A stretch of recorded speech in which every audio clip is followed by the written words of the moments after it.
Очередную порцию завтрака в виде комбикорма курочкам выдает автоматизированная установка. Она проезжает здесь как минимум 3 раза в день, чтобы у птиц была лучшая яйценоскость.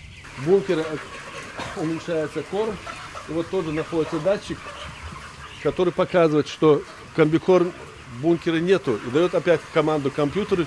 Он включает уже с улицы бункер, и комбикорм по этим трубам поступает в бункер кормораздачи. И практически никакой нагрузки, как видите, в цеху никого нету.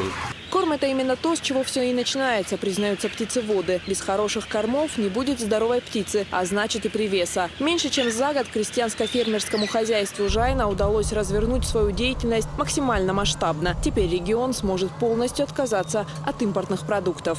Приготовление комбикормов удешевляет нашу продукцию, что мы самостоятельно готовим.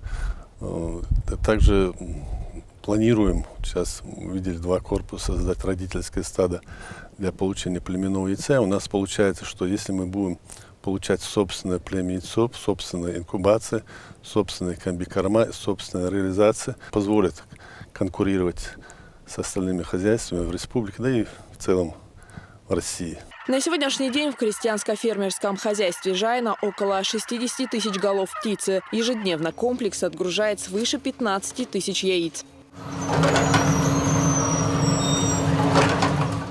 Современные птичники, инкубатории, современные холодильные установки, а также оборудование для фасовки яиц. На ферме смело заявляют, что мясо у них экологическое и диетическое. У нас есть программы по выращиванию бройлера, которые полностью исключают применение антибиотиков.